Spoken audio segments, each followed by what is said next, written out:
Assalamualaikum, salam Euro, salam PKP. Apa khabar sahabat-sahabat? Terima kasih kerana menonton.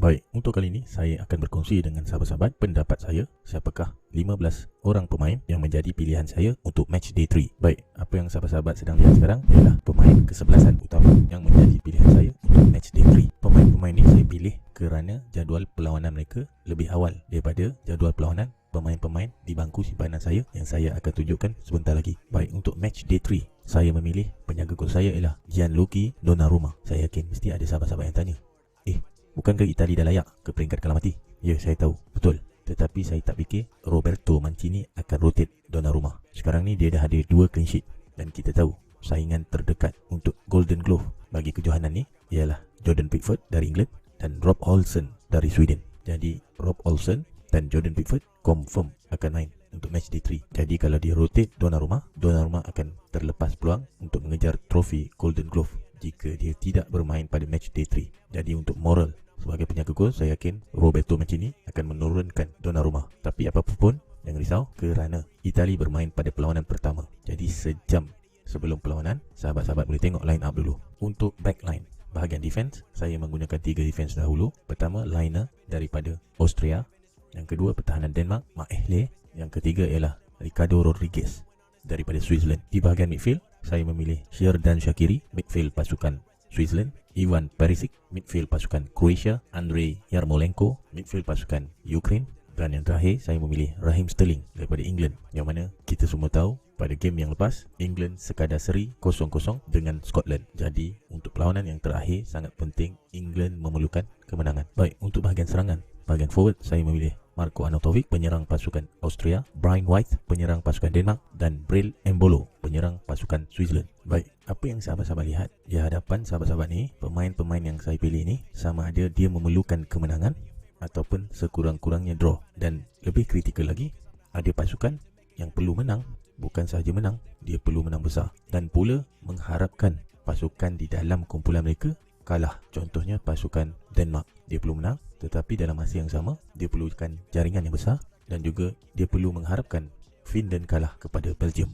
Baik, untuk barisan simpanan, penjaga gol saya ialah Unai Simon, penjaga gol Spanyol.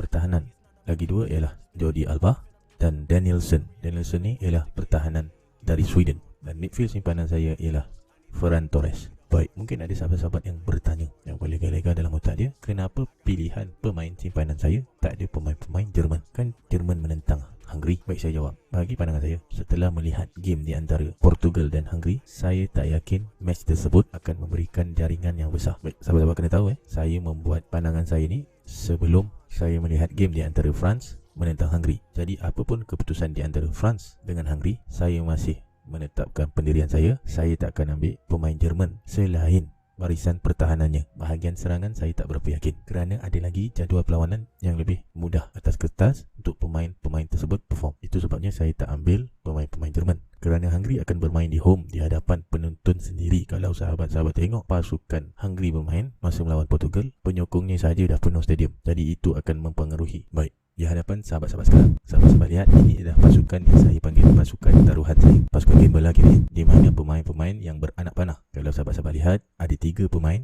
yang saya berikan anak panah. Apa maksudnya? Pemain-pemain ni dia high risk rotation. Peluang untuk dia berada di bangku simpanan pada match day 3 sangat tinggi. Tetapi jika diturunkan, mereka mungkin akan memberikan double digit return. Kenapa saya cakap begitu? Baik, saya terangkan. Yang pertama, non-face DP.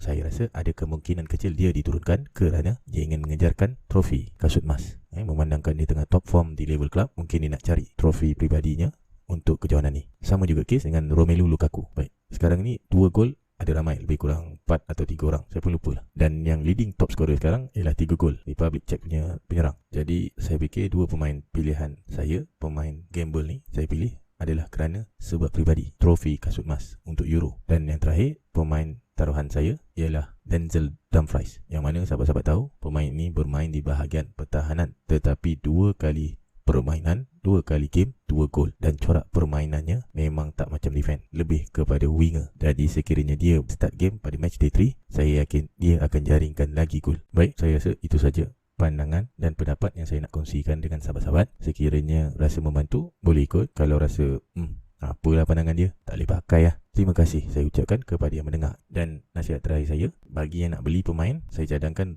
beli pemain daripada grup A.